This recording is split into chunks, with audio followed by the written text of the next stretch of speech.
उनको जो टाइम बहुत शुक्रिया मैडम चेयरपर्सन। इस वजह से दे दिया। मैं बेहद मशकूर हूँ आपका कि आपने बजट के इस अहम स्पीच के लिए मुझे टाइम दिया।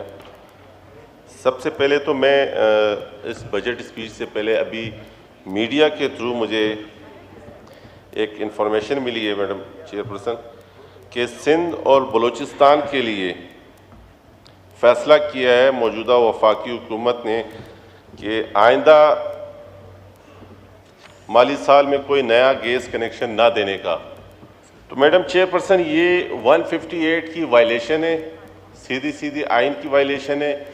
ये दो सूबे जो गैस के ज़खायर रखते हैं सिंध और बलूचिस्तान, उसमें अगर ये हुकूमत इस किस्म का जानिबदाराना फ़ैसला ले रही है तो मैं समझता हूँ कि ये दोनों सूबों के साथ ज़्यादती होगी और आइन के साथ आइन 158 को वायलेट कर रहे हैं। तो मेरी रिक्वेस्ट है कि इस पर चेयर किसी न किसी किस्म की रूलिंग दे कि आया जो ये मीडिया पर चल रहा है वाकई में ऐसा है। अगर ऐसा है तो इन दो सूबों के लोगों के साथ ये ज़्यादती है। तो प्लीज़ मैं चाहूँगा कि आप इस पर कोई रूलिंग दें। मैडम चेयरपर्सन, बजट की बात है और बजट चूँकि पाकिस्तानी अवाम की सहूलतों के लिए, पाकिस्तान की 25 करोड़ अवाम के मुफाद के लिए बनाया जाता है ताकि इनके माशी हालात बेहतर हों। लेकिन बदकिस्मती से मैं ये समझता हूँ कि जब इस 25 करोड़ लोगों के मुंतखब ऐवान से आपको फाइनेंस मिनिस्टर नहीं मिलता तो आप किस तरीके से ये तवक्को कर सकती हैं कि इस 25 करोड़ अवाम की उम्मीदों के मुताबिक ये बजट बन सकता है। उसकी बेसिकली बुनियादी वजह ये है कि मैंने देखा है कि आप हमेशा फाइनेंस मिनिस्टर जो है वो इंपोर्ट करते हैं। क्या पाकिस्तान की आवाम जो 365 के करीब जो लोगों को 342 का ऐवान है जिनको मुंतखब, इसमें कोई शख्स ऐसा नहीं है, आप उठा के देख लें माजी में, चाहे वो हमारी हुकूमत हो, चाहे पीटीआई की थी, चाहे पाकिस्तान मुस्लिम लीग की गवर्नमेंट हो, क्यों इस ऐवान से फाइनेंस मिनिस्टर नहीं लिया जाता जिसकी नब्ज़ अवाम के नब्ज़ के ऊपर हाथ हो। वो फीलिंग उस बजट में जब ही आएगी ना जब वहाँ पर उसको पता हो कि मैंने हल्के में जब बैठना है तो उन लोगों ने मुझसे क्वेश्चन करने हैं कि जी जब आप मुझे एक बात बताएं कि मिसाल के तौर पे हम मिनिमम वेज से ही बात शुरू करते हैं। कोई शख्स मुझे 37,000 रुपये में 2 बच्चों के साथ ज़िंदगी गुजारने का तरीका बता दें कि 37,000 में हम 2 बच्चों के साथ ज़िंदगी गुजार सकते हैं, वो मुझे ये बजट बना के दे दें, फिर बिस्मिल्लाह करते हैं। जब तक हम तल्ख फैसले नहीं लेंगे, जब तक हम हकीकत का सामना नहीं करेंगे, हम किसी को रिलीफ नहीं दे सकते। हमने हमेशा कबूतर की तरह आंखें बंद करके वो रास्ता अख्तियार किया है जो आसान है। रियासत जो है वो खैरात से नहीं चलती। जिस तरह पिछले दौर में हमारे दोस्तों ने क्लेम किया था कि मदीने की रियासत बनाएंगे, रियासत चलती है एक निज़ाम से, टैक्स के। लेकिन वो उस टैक्स के निज़ाम से नहीं चल सकती कि आप गरीब आदमी के ऊपर बोझ के ऊपर बोझ डालें। आपका टैक्स वसूली का तरीक़ेकार तो देखें कि शहीद बेनज़ीर कम सपोर्ट प्रोग्राम में कौन से लोग हैं, वो कौन से लोग हैं जिनको इसकी नीड होती है और वो जाके अपने आप को रजिस्टर करवाते हैं इस प्रोग्राम में। आपने उनको भी नहीं छोड़ा, आपने उनसे भी टैक्स ले रहे हैं कि वो जो मोबाइल के ऊपर मैसेज आता है उस पर भी आप 30 रुपीज़ लेते हैं। मतलब कोई क्राइटेरिया है कि आपने बनाया हो कि ये क्राइटेरिया है, इनसे टैक्स लिया जाएगा, ये क्राइटेरिया है जिनसे टैक्स नहीं लिया जाएगा। 25,000 रुपये या जिसकी सैलरी हो वो तो 3 लाख रुपए भी सालाना नहीं कमा रहा, और आप इनडायरेक्ट उससे तमाम टैक्सेस ले रहे हैं। मैं नहीं समझता कि ये बजट, चाहे ये हो चाहे इससे पहले के बजट हो, चाहे इस तरह आगे हम और बजट बनाएं, ये पॉइंट स्कोरिंग की बात होगी कि मैं बोलूँगा कि इन्होंने गलत बनाया, हमने अच्छा बनाया। हमने जब तक हकीकत पसंदी की तरफ सामना नहीं करेंगे, जब तक हम इस तरफ नहीं जाएंगे कि हमने बजट लेना है, लेकिन किन लोगों से लेना है। मुझे बड़ी खुशी हुई फाइनेंस मिनिस्टर की बात सुन के कि कोई मुकद्दस गाय नहीं होगी। मुकद्दस गाय तो आपने आपके बजट में मौजूद है। आप मुझे अभी थोड़ी देर पहले हमसे एक वफ्द आके मिला है जो ड्राई मिल्क एक और कंपनी है जो सप्लाई करती है इस मुल्क में। वो कहते हैं कि जी जो आपने टैक्स लगाया हम पे, ये पूरी दुनिया में कहीं भी नहीं है, लेकिन आपने जो हम पे लगाया है, पहले आप 1 रुपये नहीं लेते थे, अब आपने 18% ले लिया। ये फी केजी यानी फी डब्बे के 40 से 45 रुपये 1 केजी के ऊपर फर्क पड़ेगा। तो ये सीधा सीधा आप किस पे डाल रहे हैं? ये डायरेक्ट आप उन लोगों पे डालें जिसके डेली ज़रूरियात की चीज़ों के ऊपर। हम ये नहीं कहते कि आप टैक्स ना लगाएं, टैक्स लगाएं, लेकिन टैक्स लगाने के लिए आपको चाहिए कि उन लोगों पे लगाएं जिन लोगों से लेना चाहिए।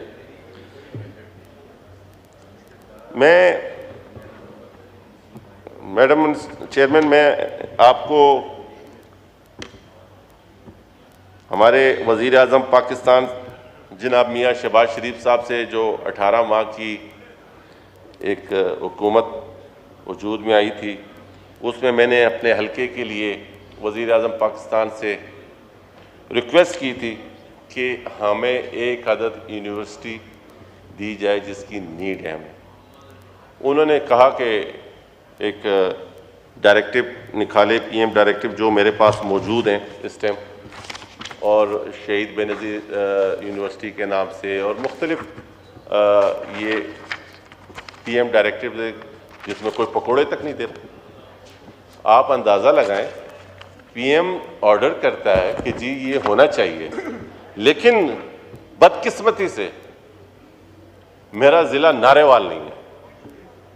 अगर नारेवाल से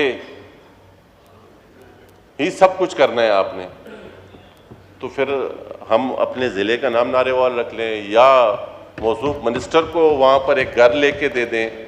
किसी न किसी सूरत तो आप तवज्जो करें ना इस तरफ। जब हमारे ये दोस्त इक़्तिदार में थे तो सिंध इनको नक्शे में नज़र नहीं आता था।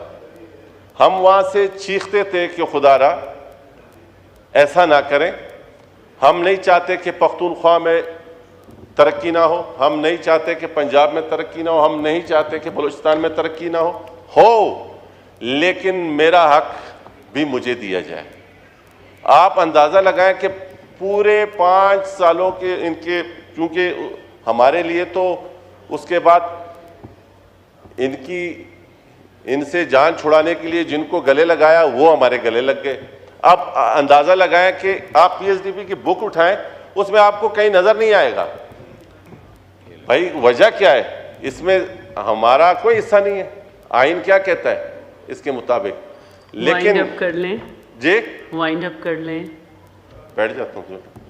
अगर मैंने तो बात शुरू ही नहीं की अभी, मैं तो सिर्फ अभी रोना ही रो वो भी वज़ीर आज़म का। जल्दी वाइंड अप कर लें। तो प्लीज़ मैडम चेयरपर्सन, मुझे जो आपने टाइम के कहा है वो उतना ही टाइम दें, इजाफी टाइम ना दें। मैंने वज़ीर आज़म पाकिस्तान से रिक्वेस्ट की थी कि हमारे माहीगीर EOBI में उनको शामिल किया जाए। उन्होंने हुक्म सादिर फरमाया। इसी तरीके से एक PM डायरेक्टिव फिर ये मेरे हाथ में, उसके वो हुआ, उसके पीछे पड़े रहे। एक फ़ाइल समरी तैयार हो के अगर वो च्यूंटी की रफ्तार से चले ना तो भी वो 1.5 सालों में PM ऑफिस पहुंच जाएगी। लेकिन ये समझ नहीं आ रही है कि उसको कौन वो फाइल को लेके जा रहा है, और वो हमारे माहीगीरों का मसला जो EOBI में शामिल होना था वो नहीं हो पा रहा। तो मेरी रिक्वेस्ट होगी वज़ीर आज़म पाकिस्तान से, जो माहीगीरों से किए हुए वादे हैं वो पूरे करें। और यहाँ पर इन्होंने कहा था जो मेरे हलके के माहीगीर को हादसा पेश आया था, कश्ती उलट गई थी, उसमें काफ़ी सारे लोग शहीद हो गए बेचारे। उनके लिए कंपनसेशन के लिए इन्होंने कमिटमेंट की थी, कोई पता नहीं। भला वो चीफ मिनिस्टर सिंध का कि इतनी हमारी इज्जत रख ली कि वो 5-10 लाख रुपए हम जाके उनको, उन लोगों को जिन बेचारों का ज़राए माश, वो एक ही शख्स था जो वो कश्ती में जाके इनके लिए रोज़गार तलाश करता था, वो बेचारा तो शहीद हो गया। अब रियासत की जिम्मेदारी ये है कि उनकी बच्चों की देखभाल करे। नहीं, मैं आपसे बता रहा हूँ कि मेरे से कमिटमेंट की गई थी, या अता तारड़ साहब ने भी कमिटमेंट की थी, पीएम साहब ने भी कमिटमेंट की थी, लेकिन सॉरी टू से उसका कुछ नहीं हुआ। इसी तरीके से जनाब मैडम चेयरपर्सन, मेरे दोस्त पीटीआई के, मैं इनके साथ इजहार हमदर्दी करता हूँ। हम नहीं चाहते कि किसी भी पॉलिटिकल ऑर्गेनाइजेशन के ऊपर प्रेशर से, न कोई पॉलिटिकल पार्टी ख़त्म हुई है न हो सकती है, लेकिन इनसे बदस्ते हाथ जोड़कर मैं ये रिक्वेस्ट करता हूँ कि खुदारा आप अपने वोटरों के साथ, अपने सपोर्टरों के साथ, अपने वर्करों के साथ इतना जुल्म ना करें कि आप उनको इस नहज पे लेके जाएं कि जो मजबूर हो कि वो इस पॉलिटिकली आपने जो अनार्की फैला रखी है, आपका वर्कर मजबूर है। उसकी जिंदा मिसाल ये है कि चीफ मिनिस्टर केपी के इस किस्म के स्टेटमेंट दे रहा होता है अपने ही गवर्नर खैबर पख्तूनख्वा फैसल कुंडी के अगेंस्ट के, जैसे ऐसा लग रहा हो कि जैसे इसने कोई दुश्मनी ले ली है इसके साथ। आपको चाहिए कि वो वफाक का नुमाइंदा है, उसके साथ मिलकर सूबे के मसाइल हल करें, ना कि धमकियां दें। Thank you. इसी तरीके से हमारे दोस्तों ने बात की फाटा में जो ऑपरेशन के लिए अभी बात हुई है, मेरी काफी दोस्तों से बात हुई है कि भाई आप ऑपरेशन के खिलाफ हैं या कोई इशू है आपको, तो वो कहते हैं कि नहीं हम ऑपरेशन के खिलाफ नहीं है, लेकिन हमारे वसाइल के ऊपर कब्जा करने की साजिश है। तो मैं कहता हूं कि अगर ऐसी कोई बात है तो हम आपके ये जो इतराज़ात है ये दूर करने के लिए प्राइम मिनिस्टर से बैठ के ये बात करने के लिए तैयार है, लेकिन खुदारा किसी ऐसे ऑपरेशन की मुखालफत ना करे जो इस मुल्क में अमन ला सके, जो इस मुल्क में बदअमनी को ख़त्म कर सकते हैं।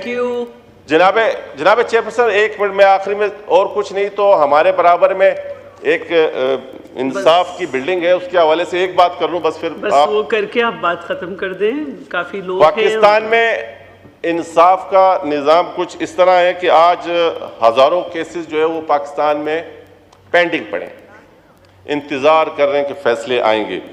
लेकिन अगर आप इनकी मराहत की बात करें, अकाउंटेबिलिटी की बात करें, आप किसी भी पॉलिटिशियन को फौरन किसी भी टाइम अकाउंटेबिलिटी कर सकते हैं कि जी आप जाहिर करें, आप इनसे नहीं कर सकते। क्यों भाई? उसकी वजह क्या है? आप देखें पाकिस्तान स्टील मिल, हमारे दौर में हमने जब उस मसले का हल निकाला तो आप 100 मोटो लेते हैं और आपको उसका कितना नुकसान भुगतना पड़ता है। अगर आप बात करें रेकोडिक की, तो आपके ही गलत फैसलों की वजह से आज पूरी कौम उसका, फिर आप देखें कि एक मोहसिन है पाकिस्तान, शहीद जुल्फकार अली भुट्टो साहब, 40 साल बाद आप आके कहते हैं कि जी ये शहीद है और ये जुल्म हुआ और ये गलत फैसला हुआ। तो आप अंदाजा लगाएं कि जनाब चेयरमैन के ये अगर इनकी मराहत और इनके आसाइश देखें और फिर इनसे इंसाफ की तवक्को अगर ना हो तो फिर किस काम के हैं। मैं दोबारा आपसे कहूंगा कि खुदारा बस इस थैंक यू मैडम चेयरपर्सन, मैं थोड़ा सा वक्त देना, मैं कोई शेर व शायरी नहीं आती मुझे, ना मैं शेर व शायरी कर सकता हूं। सारे लोग जो है ना, इन सब ने बोलना है, इन सब ने बोलना है। ठीक है, थैंक यू।